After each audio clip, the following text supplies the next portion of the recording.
Bismillahirrahmanirrahim. Assalamualaikum warahmatullahi wabarakatuh. Waalaikumsalam warahmatullahi wabarakatuh. Alhamdulillahirabbil alamin. Alhamdulillahilladzi anzalal Qur'an bilisanil arabiyyin mubin. Asyhadu an la ilaha illallah rabbul arsyil azim wa asyhadu anna Muhammadan abduhu wa rasuluhu shadiqul wa'dil amin.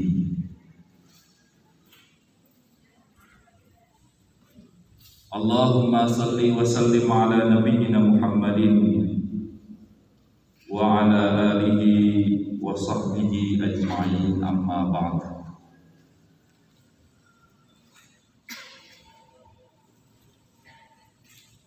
Hadirin wal hadirat, Bapak Ibu yang berbahagia rahimakumullah. Syukur alhamdulillah, sebuah kebahagiaan yang sudah selayaknya kita tentu curahkan atas anugerah dan rahmat serta karunia Allah Subhanahu wa taala kepada kita, sehingga pada kesempatan kali ini kita bisa bertemu dalam rangka untuk kita meningkatkan kualitas keimanan dan ketakwaan kita kepadanya.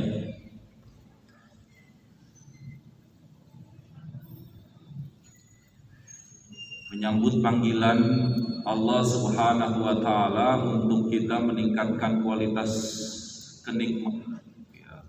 ketakwaan kita, itu merupakan sebuah kebahagiaan yang luar biasa. Dalam ayat Allah Subhanahu wa taala berfirman, a'udzubillahi minasyaitonir rajim, qul bifadlillahi wa birahmatihi fabidzalika falyafrahu wa huwa khairum mimma yajma'un.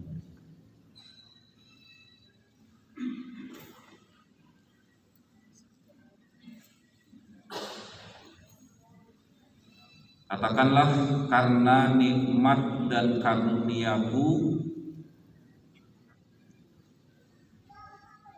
ungkapan sebuah kegembiraan, karena itu lebih baik dari apa yang kita kumpulkan.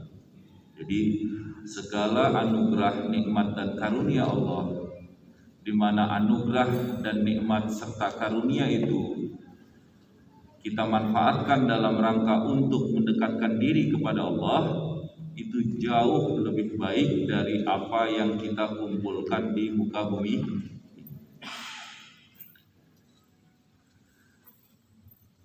Tentu hadir di sini dengan penuh kegembiraan. Ada yang hadir di sini lagi nggak gembira? Semua pasti gembira. Ada yang hadir di sini pengen ketemu musuhnya. Semuanya dalam rangka untuk mendekatkan diri, dan ini adalah wujud dari kegembiraan kita kepada atau atas karunia dan rahmat Allah Subhanahu wa taala.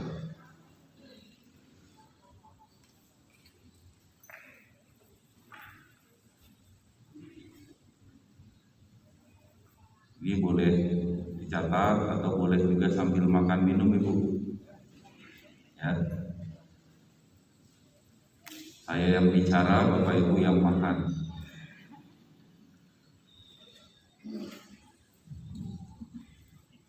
Nanti kalau saya makan, Bapak Ibu yang bicara. Pada kesempatan pagi hari ini, saya ingin memberikan satu pelajaran penting, di mana Allah Subhanahu wa taala memerintahkan kepada kita untuk bertakwa kepadanya.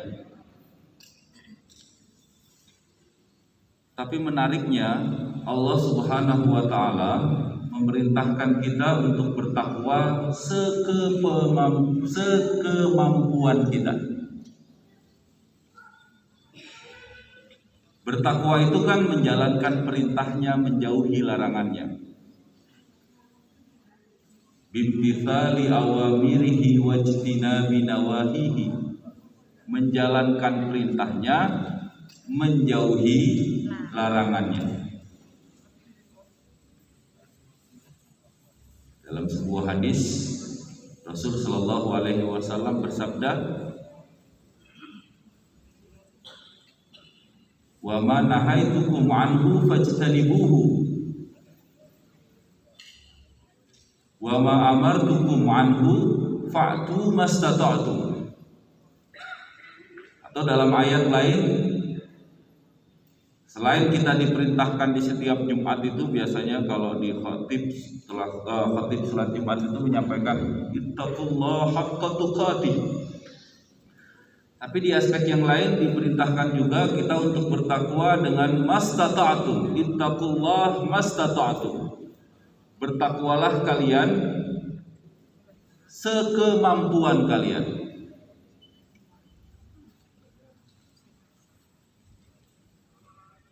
Sebetulnya hadis tadi lengkap dan versinya, di mana Allah Subhanahu wa taala memberikan satu pelajaran penting kepada Rasul, dan kemudian Rasul menyampaikan kepada para sahabatnya dengan adanya begitu banyak pertanyaan para sahabat terkait dengan menjalankan ajaran agama.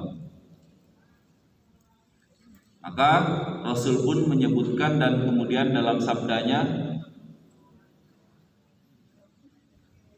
wa ma nahaitukum anhu fajtanibuhu, apa yang aku larang untuk kalian tinggalkanlah. Wa ma amartukum anhu fa'tu mastata'tu, tapi apa yang aku perintahkan untukmu lakukanlah, tapi sepengetahuan dan sekemampuan kamu.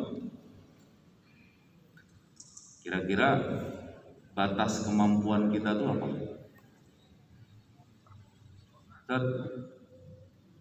Kita harus bertakwa sekemampuan kita.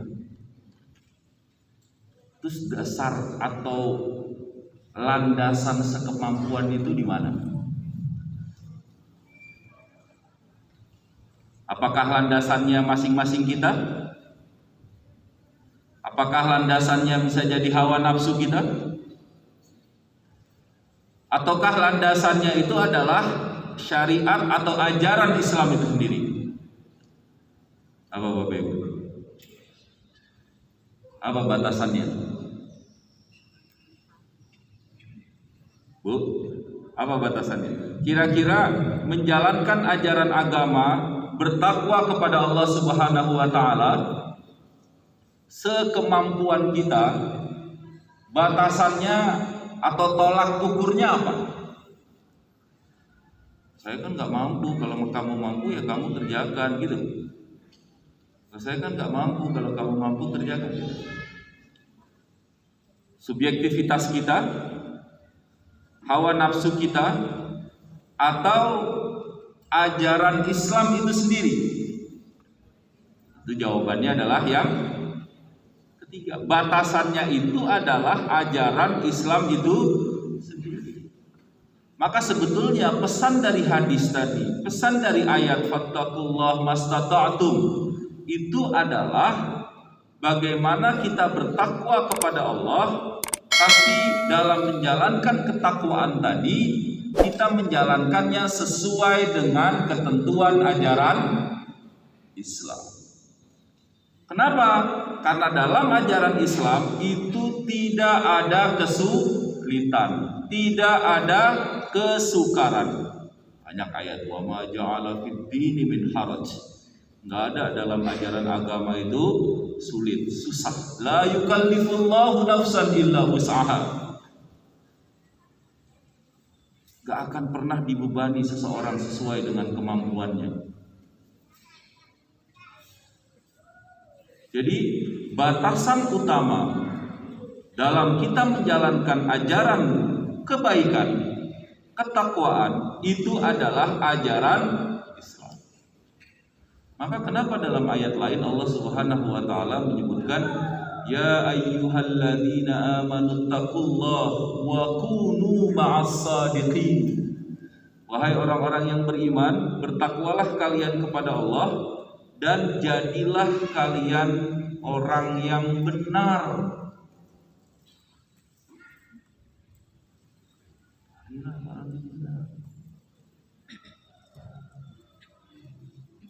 Maka pelajaran penting yang pertama yang saya ingin kami sampaikan adalah bagaimana kita menjalankan ajaran agama, tapi menjalankan agama tadi dengan kebenaran yang benar. Karena tolak ukur menjalankan kebaikan dan ketakwaan itu adalah kebenaran. Tolak ukurnya adalah bagaimana ajaran Islam itu sendiri.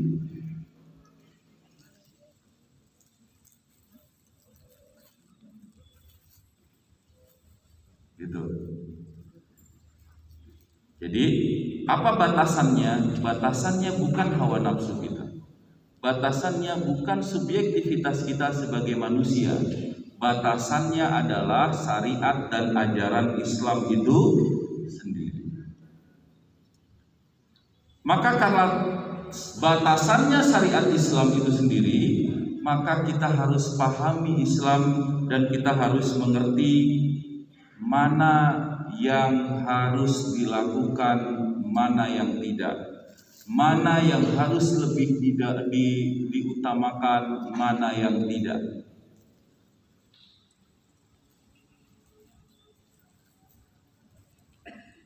Ketika kita diperintahkan untuk bertakwa dengan sekuat kemampuan kita, maka kita harus paham apa perbuatan yang harus kita kerjakan terlebih dahulu, gitu kan? Karena tadi fa'tu mastata'tum tadi, amartukum fa'tu mastata'tum. Kalau kamu diperintahkan, maka kerjakanlah sesuai dengan kemampuan kalian. Karena dikerjakan sesuai dengan kemampuan, maka harus dikerjakan dengan benar. Karena harus dikerjakan dengan benar, maka harus tahu mana yang harus dikerjakan lebih dulu, mana yang mungkin dikerjakan lebih belakangan. Karena begitu banyak perintah.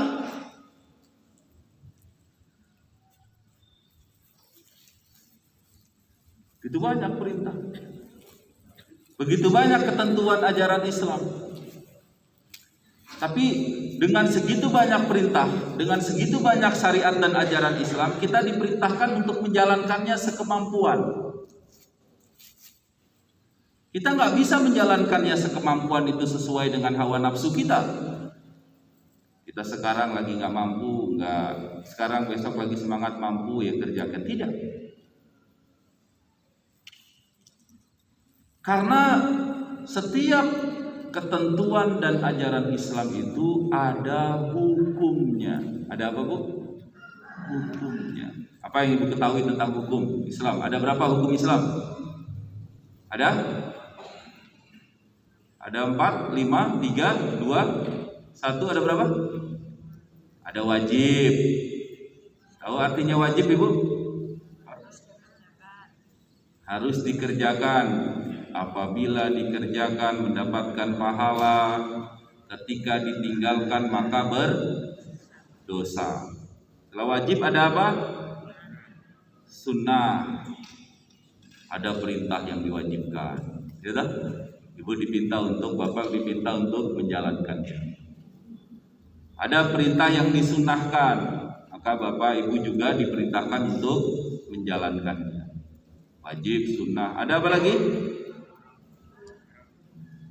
Ada haram, ya, haram, maka Ibu dipinta untuk menjauhkan dan meninggalkan. Apa dua lagi? Ada makruh, Makruh itu apa definisi makruh itu? Jika dikerjakan tidak berdosa, jika ditinggalkan mendapatkan pahala. Gitu. Kalau makruh kan ditinggalkan mendapatkan pahala, ketika dikerjakan tidak berdosa. Terus satu lagi apa? Mubah, itu segala sesuatu yang boleh. Ya, hanya boleh dikerjakan. Tapi tentu ketika perbuatan mubah tadi itu dikerjakan karena Allah, diniatkan karena Allah, itu juga bisa bernilai ibadah. Ini harus paham nih 5 ini. Yang dimaksud dengan mastata'tum dari ketika dalam menjalankan ajaran agama nanti, dia harus paham mana yang wajib, mana yang sunnah, mana yang mubah. Dia harus paham benar. Ketika nanti bersamaan dia harus menjalankan, gak mungkin dia harus menjalankan secara bersamaan itu semua aktivitas kegiatan yang diwajibkan, yang disunahkan, apalagi juga yang dimubahkan. Dia harus memprioritaskan. Nah, standar prioritas itulah yang harus dipahami dengan baik. Yang itu standar dan tolak ukurnya adalah hukum Islam itu sendiri. Ketika dihadapkan sebuah perbuatan yang wajib dengan yang sunnah, maka itu harus mendahulukan yang wajib apa yang sunnah? Yang wajib dulu kan.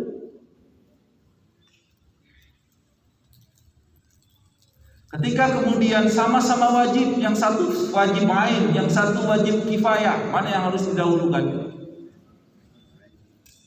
Hah? Wajib ain. Kan gitu logikanya. Itulah yang dimaksud dari mastata'tum. Itulah yang dimaksud sesuai dengan kemampuan kita.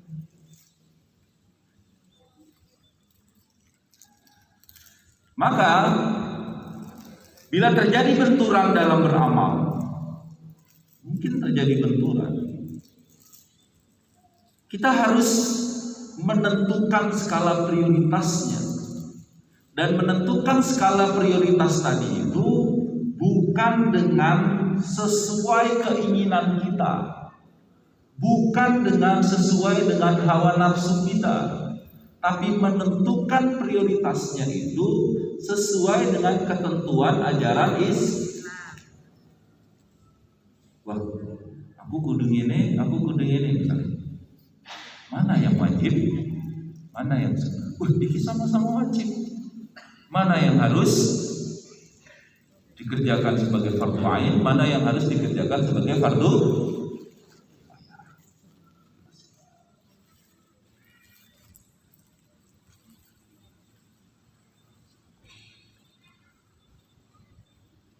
Kalau ini hanya mubah, bertemu dengan yang sunnah, maka tentu kita mendahulukan yang sunnah, kan gitu. Bila sunnah ketemu yang wajib, sama-sama nih kita harus pilih mana? Yang wajib. Bila wajib ketemu wajib, maka kita harus pilih mana yang fardu ain, mana yang fardu kifayah. Paham ya? Fardu ain itu adalah sebuah kewajiban yang diwajibkan bagi setiap person kita. Kalau fardu kifayah kewajibannya adalah kewajiban bagi sekelompok, yang kalau sekelompok tadi itu sudah mengerjakan maka terhapuslah kewajiban bagi. Saya akan lebih rinci. Bila wajib ketemu wajib, fardu ain harus didahulukan daripada fardu kifayah.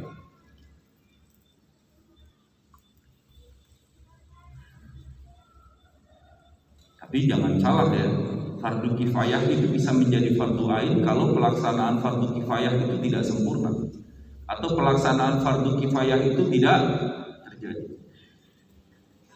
Seperti halnya kalau fardu kifayah kan misalnya adalah salat jenazah, ya kan? Kalau misalnya dalam pelaksanaan salat di sini ada yang wafat salat jenazah, tidak ada yang menyolati satupun, dosa semuanya. Kan begitu, berdosa satu daerah atau satu kampung. Ketika ada yang sholat, maka kemudian dia terselamatkan.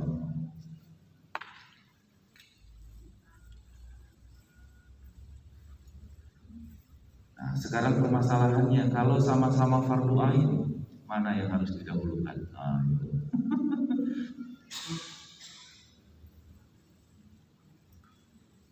Ayo, kalau sama-sama fardu ain, wajib bagi kita setiap person untuk melaksanakannya, mana yang harus didahulukan? Wah, harus kerjain dua-duanya. Gak bisa kita kerjakan dua-duanya mungkin.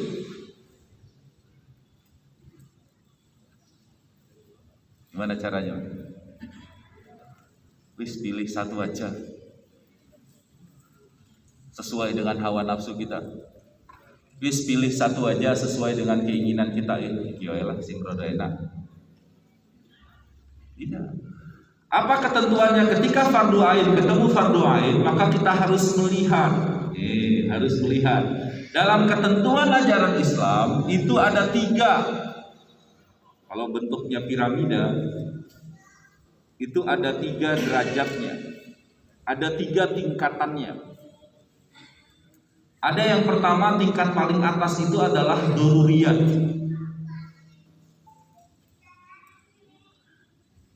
Tingkatan yang kedua itu namanya hajiyat. Tingkatan yang ketiga itu adalah tahsiniyat.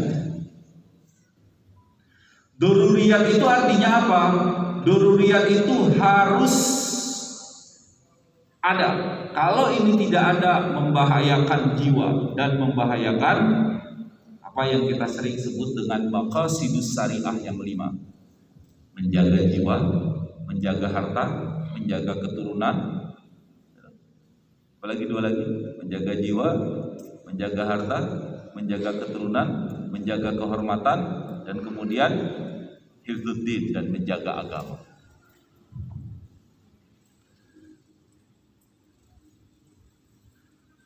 Kalau itu membahayakan jiwa kita, itu yang diprioritaskan.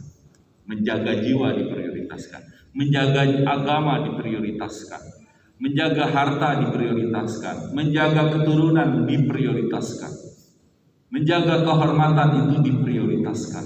Kalau itu sama-sama fardu ain. Jadi itu yang doruriyat. Baru yang hajiyat. Hajiyat itu yang dibutuhkan. Gak sempurna kalau ini tidak dilengkapi, itu hajiyat. Tapi ada yang tahsiniyat. Tahsiniyat itu hanya sekadar dalam rangka untuk memperindah dan menghiasi aktivitas kewajiban kita. Jadi logikanya ketika sama-sama wajib dan wajibnya adalah sama-sama fardu ain, maka kita harus lihat apakah ini termasuk doruriyat atau hajiyat atau tahsiniyat. Ketika kemudian doruriyat lawan hajiyat, maka kita harus mendahulukan yang doruriyat, yang doruri. Kalau bahasa kita sering disebut yang primer. Primer itu yang kemudian menjaga agama, menjaga harta, menjaga jiwa, menjaga kehormatan, dan menjaga keturunan. Ketika yang hajiyat nanti dibandingkan dengan yang tahsiniyat, maka duluin yang hajiyat. Ada primer, ada sekunder. Kalau primer sama sekunder kan dulukan yang primer, gitu kan? Kalau sekunder sama yang tersier, tersier itu yang tahsiniyat, itu maka didahulukan yang hajiyat. Yang terakhir baru yang ketiga. Tingkatan yang ketiga itu hanya tahsiniyat. Yang tahsiniyat itu hanya, ini harus melihat skala prioritasnya. Nanti saya contohkan. Gampang contohnya. Nanti contoh lebih detail, tentu contohnya akan lebih banyak dan berkembang. Dan itu bisa jadi berbeda-beda variannya. Ibu berpakaian, doruriyatnya apa? dalam kita berpakaian, doruriyatnya apa? Hah? Menutup aurat. Doruriyatnya menutup aurat. Hajiatnya apa? Tertutup aurat. Itu dorurinya. Kemudian hajiatnya apa? Sekundernya apa? Pakaiannya nyaman, gitu? Bagus, dalam arti enak dipakai, gitu kan? Nyaman di kita, itu hajiatnya.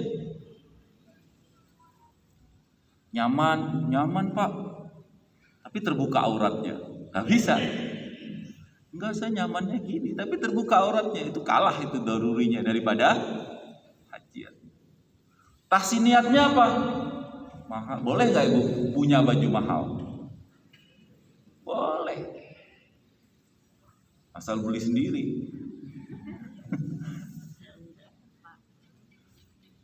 Kan biasanya ibu kalau beli baju agak mahal beli sendiri ya, kalau agak murah baru minta sama bapaknya.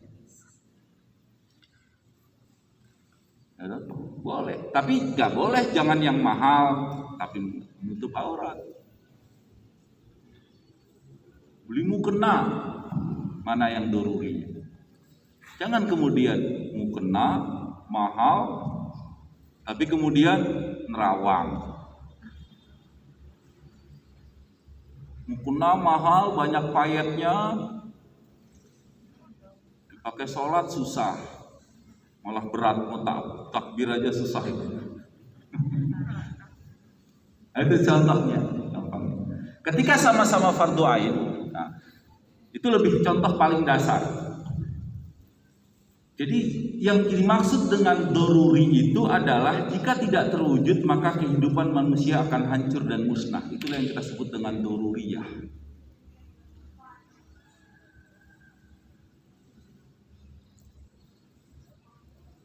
Doruriyah. Ibu tahu, misalnya suami ibu misalnya dicari orang, dan kalau dicari orang akan disakiti. Tahu nih orang ini akan menyakiti suami ibu dan datang ke rumah ibu dan kemudian menyampaikan mana suami ibu, dia nggak ada di sini. Itu benar apa salah? Benar kan? Kenapa? Karena dorurinya adalah menjaga nyawa tadi. Itu yang doruri. Kita harus lihat benar.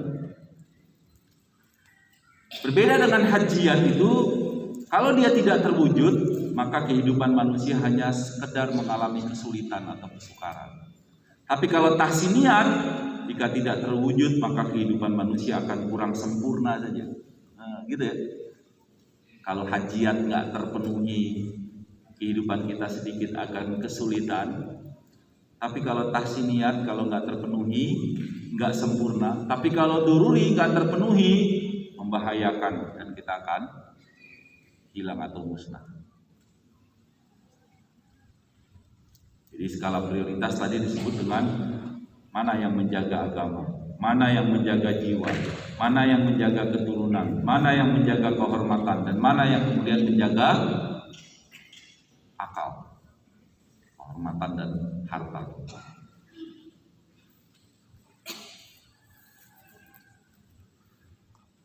Sholat, perintah sholat itu doruri atau enggak? Doruri, haji atau tahsiniat? Ayo, sholat, perintah sholat, fardu ain kan? Doruri enggak? Doruri. Kenapa? Karena hifdzuddin, menjaga agama.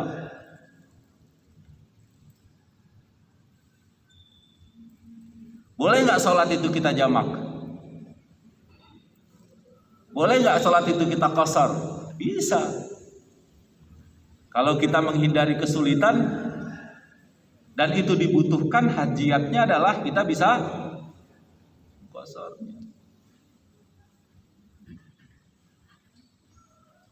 Sholat itu harus menghadap kiblat. Kalau diukur dari ketara sholatnya, maka menghadap kiblat itu merupakan bagian dari kesempurnaan sholat. Maka tahsiniat, kan begitu. Jadi jangan kalau kita nggak tahu arah kiblat kemudian jadi nggak sholat, gitu logikanya. Kok nggak sholat? Orang ngerti kiblatnya nggak bisa. Kenapa? Karena kiblat tadi itu hanya bicara soal kesempurnaannya sholat. Kita tetap harus sholat dimanapun, kapanpun, meskipun kita tidak ngerti arah kiblat. Karena dorurinya kita harus sholat.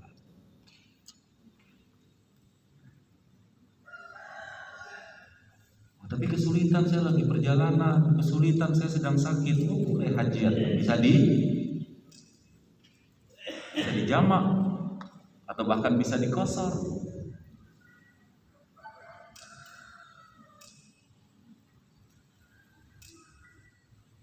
Makan, kita wajib kan, fardu ain makan. Dalam kita menjaga jiwa kita, maka kita harus makan supaya kita sehat gitu kan. Itu doruri.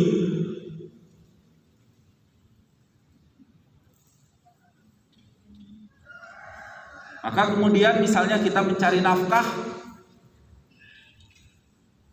kalau misalnya ada orang dulu misalnya mencari nafkah dengan kita berburu, itu hajiatnya. Kemudian kita makan yang kemudian yang dagingnya atau buruannya itu yang halal, itu tahsiniyatnya. Tapi ketika kita tidak mendapatkan buruan yang halal,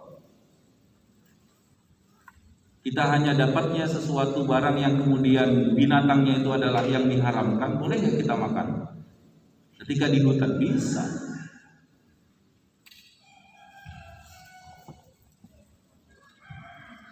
Ini lapangan badminton, lagi ada yang badminton, ibu-ibu yang latihan badminton, orang, dan tiba-tiba ibunya tuh langsung sakit, sesak napas, harus dibawa ke rumah sakit. Dorurinya kan harus dibawa ke rumah sakit, harus dilakukan pengobatan. Siapa yang bawa? Soalnya di situ hanya ada 2 orang, ibu-ibu dan itu ada cowok, ada laki-laki. Apa tolong Pak, aduh maaf, saya bukan muhrimnya, begitu kan enggak? Dia bisa saja langsung menolongnya, membawanya, ya toh? Walaupun dia bukan, itu hajiat. Itu hajiat. Ketika kemudian sesuatu yang kemudian di bawahnya, ketika itu ada doruri, maka kemudian hajiat tadi itu harus dihilangkan dan kemudian jadi boleh. Karena ada yang doruri. Itu yang saya maksud dari kita harus paham mana yang kira-kira doruri, mana kira-kira mengancam agama kita enggak, mengancam nyawa kita enggak. Itu standarnya gitu. Mengancam akal kita enggak, mengancam kehormatan kita enggak, gitu poinnya. Untuk melihat bagaimana standar kedaruratan tadi.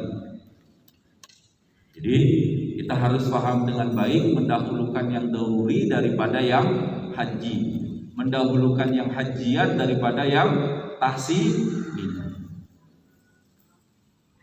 Pakai jilbab, darurinya tertutup auratnya dalam arti rambutnya, gitu kan? Kemudian hajiatnya maka tentu dalam arti hajiatnya dalam arti tertutup dengan baik, kemudian dan lain sebagainya. Tahsiniyatnya, modelnya seperti apa dan lain sebagainya. Tapi ketika ada temuan baru model jilbabnya kemudian malah merusak dorurinya, itu yang menjadi problem. Ini loh gaya jilbab baru, kenapa? Gaya jilbab baru yang rambutnya kelihatan setengah sini. Dulu ada tuh musim mahasiswa begitu, sekarang nggak musim lagi ya. Ada tahu dulu ya, saya jilbaban tapi rambutnya misalnya, itu dorurinya dikalahkan daripada tahsinian. Gitu pakai jilbabnya, ini kan lagi model Pak, trennya seperti ini. Kok tren mengalahkan doruri yang itu dorurinya adalah tertutupnya. Nggak boleh. Kita ngikutin tren boleh, tapi tren tadi itu nggak boleh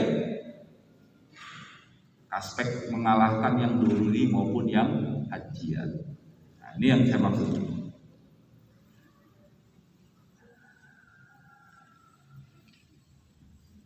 Misalnya bisa loh ketemu doruri dengan yang doruri.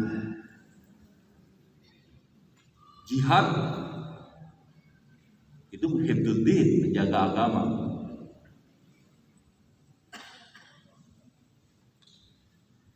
Harus didahulukan walaupun harus mengorbankan jiwa. Bisa jadi ketika memang kita dituntut untuk itu.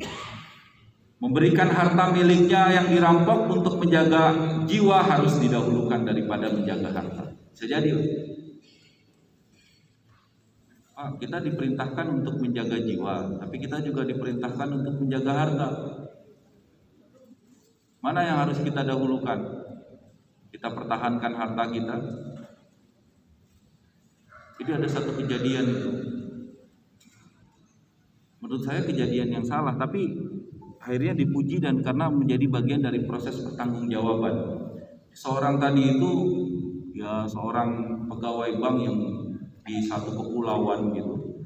Kemudian dia diperintahkan untuk ngambil uang gitu, misalnya di kantor cabangnya tertentu, dan dia bawa uang dan dia harus menyeberang. Karena dia bawa uang cukup banyak, kapal itu kemudian tenggelam. Dia hanya pegangin uangnya terus sebagai bentuk tanggung jawabnya itu. Yang akhirnya malah dia tenggelam. Ya uangnya hilang. Ya, maka ketika di situ sebetulnya dalam prosesnya harus mendahulukan nyawa daripada harta. Nah, itu bagian-bagian yang memang harus perlu.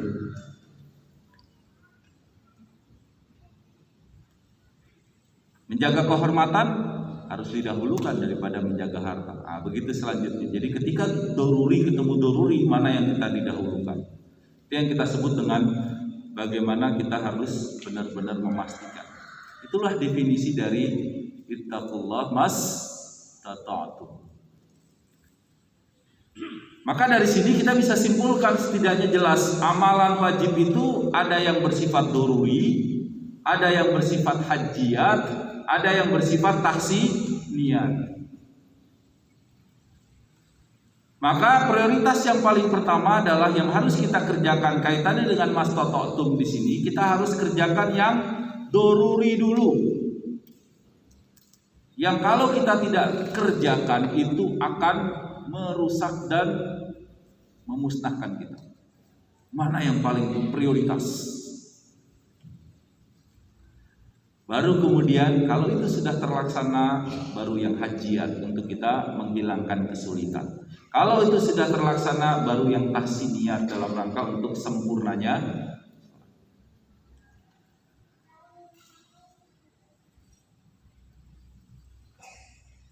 Baru kemudian ada wajib kifayah. Baru kemudian ada sunnah. Baru kemudian ada mubah.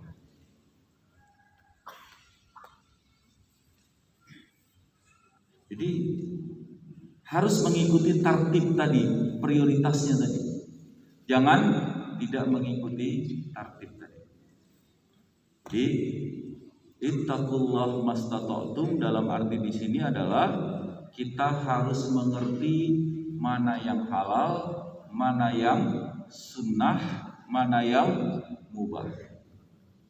Yang halal saja dalam arti di sini yang wajib, kita harus mengerti mana yang doruri, mana yang tahsini, mana yang kemudian haji. Doruri itu paling tinggi yang harus kita utamakan. Haji itu yang kemudian nomor 2, tahsini yang nomor 3. Boleh punya mukena yang mahal, tapi mukena yang tadi itu harus mukena yang memudahkan kita untuk beribadah, dan mukena tadi itu sempurna menutup auratnya. Itu logikanya. Maka yang dilihat dari mukena tadi ini tertutup dengan sempurna tidak auratnya. Oh, sempurna. Kemudian yang kedua, kalau saya pakai kira-kira ada kesusahan nggak saya geraknya dan kemudian kenyamanannya? Oh, tidak. Kemudian baru cakep nggak dilihat. Itulah kemudian aktivitas yang bisa kita lakukan. Terus begitu semuanya.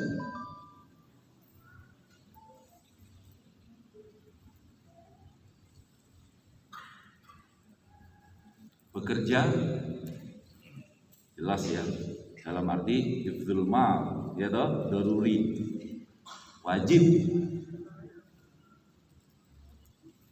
Mungkin dia puasanya puasa sunnah, wajib. Ketika kemudian dia puasa sunnah yang membuat dia kemudian tidak baik dalam bekerjanya, maka kemudian menjadi problem toh. Jadi mualimin itu anak. Kenapa kok di kelas tidur terus? Apa? Puasa Pak? Justru menuntut ilmunya hifdzul akal.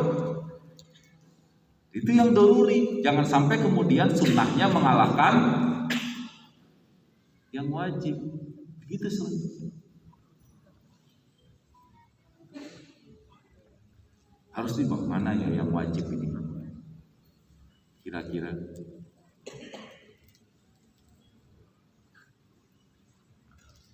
haji, ya kan? Atau tuh sekali. Misalnya, apalagi umrah sunnah. Ketika dua pilihan, saya punya uang nih 30 juta, tapi punya utang 25 juta. Uang 30 juta ini bisa buat umroh, bisa buat bayar utang. Mana yang daruri? Bayar utang. Jelas kan, Bu? Clear ya? Bayar utang dulu, lalu mengerjakan yang sunnah. Kecuali ya kita dapat dispensasi sama yang utang, ada tenggang, saya pada kesempatan dibolehkan, itu lain ceritanya ya. Tapi kita ngomong yang nagih, ngomong nggak ada, tapi kita kemudian gunakan uang yang ketika ada untuk itu, jadi itu yang kita maksud dari bagaimana kita harus mengklirkan dulu mastata'tum itu sesuai dengan kemampuan kita, dengan kita benar-benar melihat bagaimana ketentuan ajaran Islam itu sendiri. Mengerti mana yang halal, mengerti mana yang haram, mengerti mana yang mubah, mengerti mana yang makruh, mengerti mana yang sunnah. Itu menjadi sebuah kewajiban. Ya, tapi kan saya nggak mengerti mana yang lebih utama. Ya tanya, Ibu. Tanya dengan suami atau kebalikannya, atau tanya dengan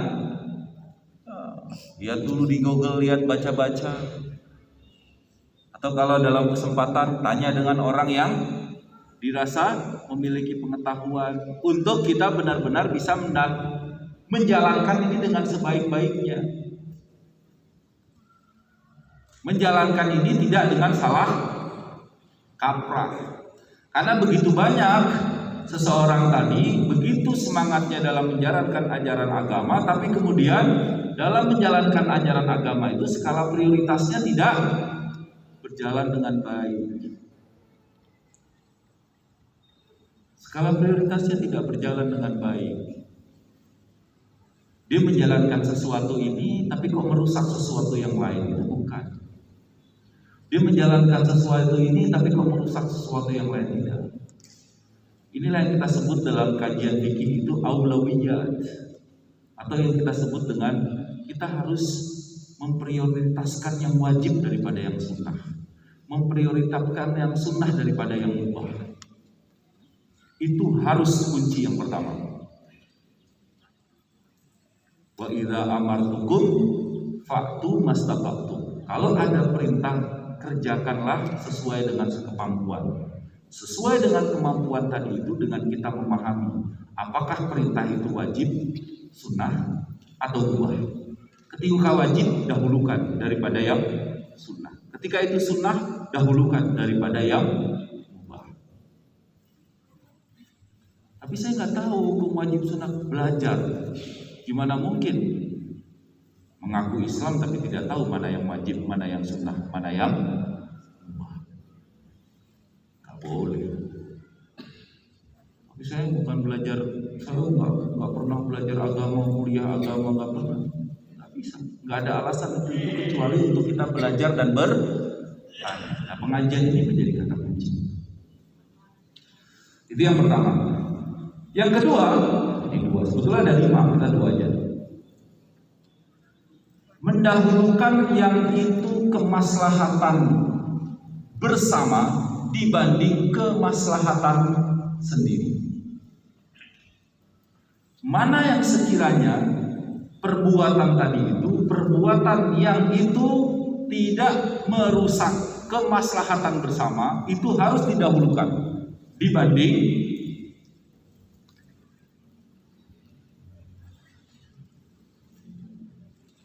mana yang kira-kira harus dilakukan. Kira-kira yang membawa kemaslahatan atau kemudian bersifat umum mana? Itulah yang kemudian kita harus dahulukan.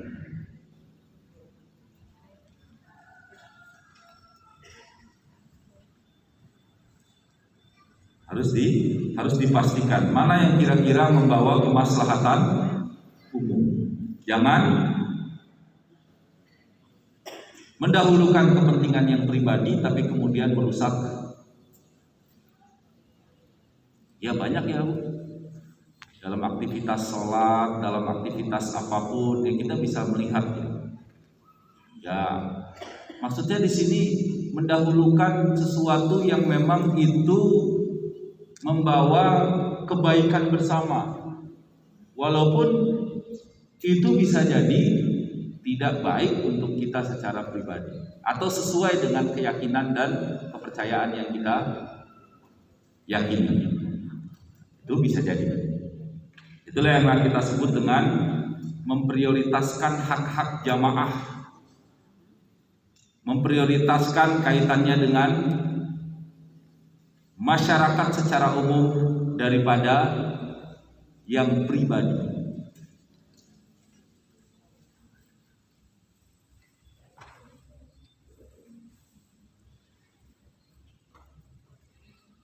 Di sini digambarkan dari contoh misalnya bagaimana kita benar-benar menjaga eksistensi keutuhan misalnya ranah bermasyarakat daripada eksistensi kaitannya dengan individu.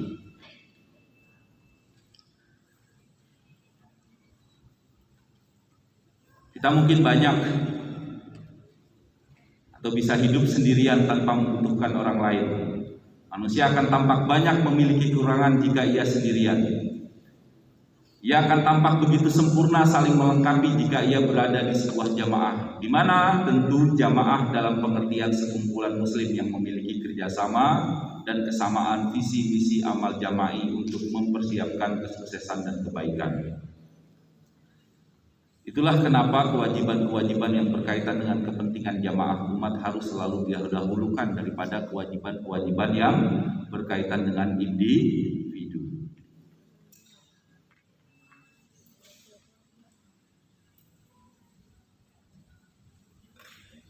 Ini menjadi penting. Jangan sampai yang penting ini kewajiban baik buat saya dan kewajiban buat saya, tapi kemudian bisa jadi itu kewajiban buat yang ada kasus. Ya banyak lah zaman sekarang gini. Ya logikanya kalau kita sakit, ada pengajian gini bukan menghindari pengajian, tapi kalau kita misalnya sakit dan kemudian kita tahu bahwa kita adalah sakit yang kemudian mampu dan bisa menularkan, maka kemudian kan daripada saya di situ, saya di rumah saja dan saya tidak. Kalau saya merasa dan tahu bahwa saya sakit, banyaklah situasi seperti saat ini yang kemudian kita harus melihat. Kira-kira saya ini wajib, saya juga berkepentingan dan kemudian. Tapi ketika kemudian saya melaksanakan ini tapi kemudian akan mengacaukan, maka saya harus mengesampingkan apa yang kemudian saya yakini itu wajib untuk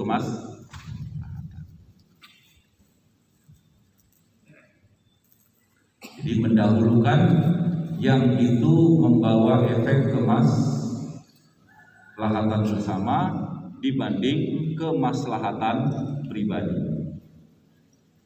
Kenapa? Karena kemaslahatan bersama itu berkaitan dengan bagaimana kita bisa memastikan kita bisa hidup bersama di tengah masyarakat. Dalam situasi seperti saat ini kita bisa banyak memberikan contoh, atau bahkan kemudian bisa jadi dalam hal apa yang kemudian ikhtilafiyat, misalnya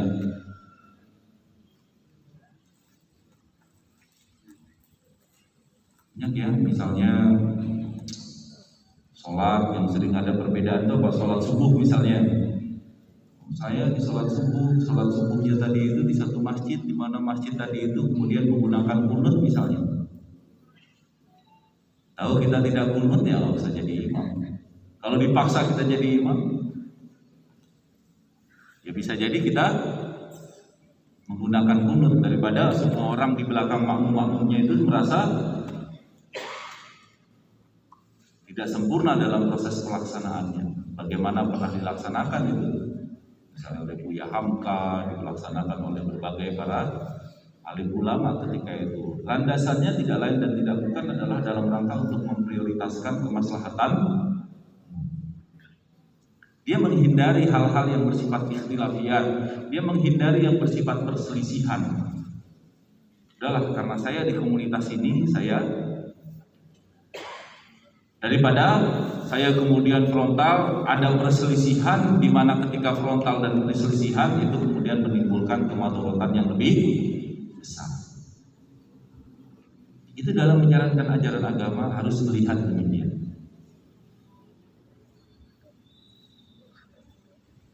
Itulah maksud dari mastata'tu.